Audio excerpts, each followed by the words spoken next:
Hey everybody, I'm going to turn the light on, although it's daylight savings now, so things should be a lot brighter, but I'm back here again doing more research on my Onan, and if anybody who has an Onan B series, BFA, knows this is like what they call the breaker box, which actually, what I'm told, holds the points.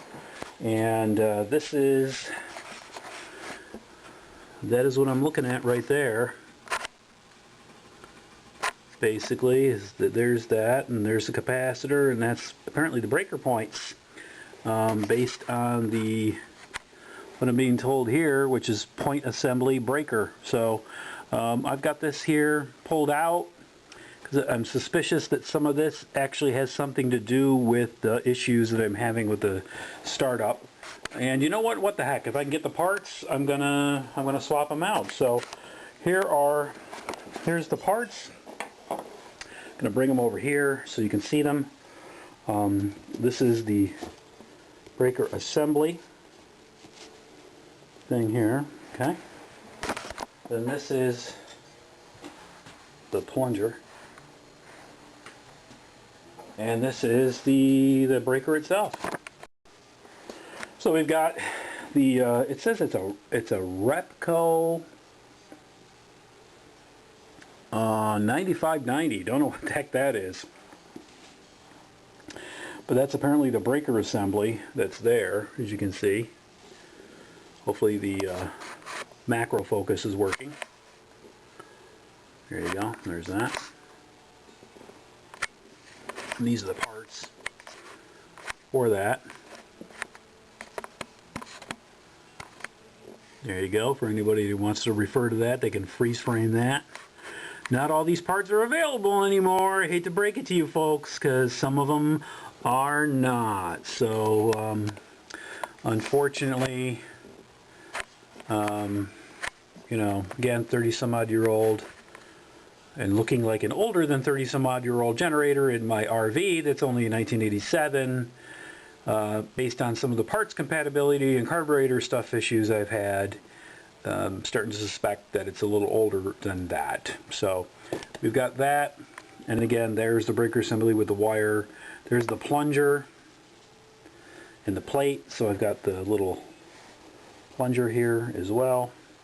Now I'm looking at this capacitor, and I got to tell you, there's a bunch of stuff that's bopped out of the top of this capacitor, and it's also the wire's loose on top, like it's actually exposed wire.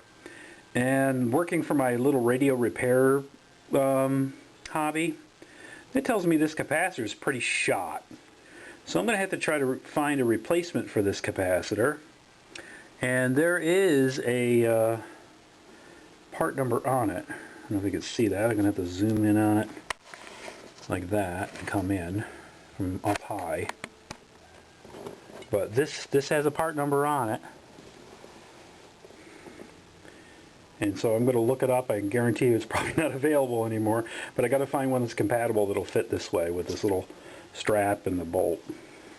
That's what I'm going to do next. Look through some parts on a website called Jack's Small Engines, as you can see here, Jack's Small Engines. Let's see.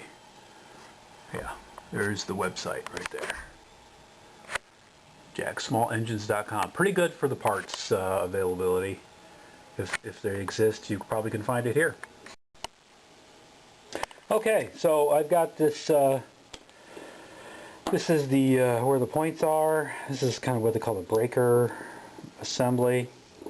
What I'm going to try to do is get this thing to work the way it should, as you can see here. So I'm pushing up and down on it as best I can. As the lobe from the camshaft on the end of the camshaft moves this plunger up and down, it's supposed to open and close the points and provide the spark. Every time it closes, obviously, it's sending the spark down the line to the spark plugs. As I've mentioned, this capacitor looks like it's pretty shot. I've already ordered a replacement for it based on the code on this side, which is right on the part, which is awesome. Love it when we have parts numbers right on parts. And like I said here,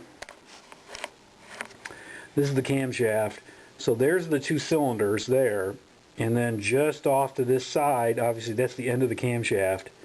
with a bearing. This is a tiny lobe that I believe is for that plunger over there, which operates the points system, which allows the spark to go back and forth. I've had some issues with, again, I've adjusted the floats. I think it's running where it should be running, but at this point probably, you know, the capacitor's shot for the breaker points, and I'm just at the point where the points that I'm just, it's worth it for me. This part looks fine.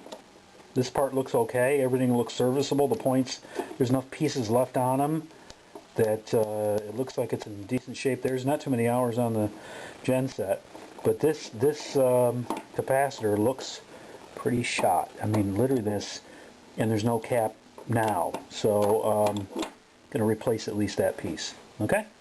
Stay tuned.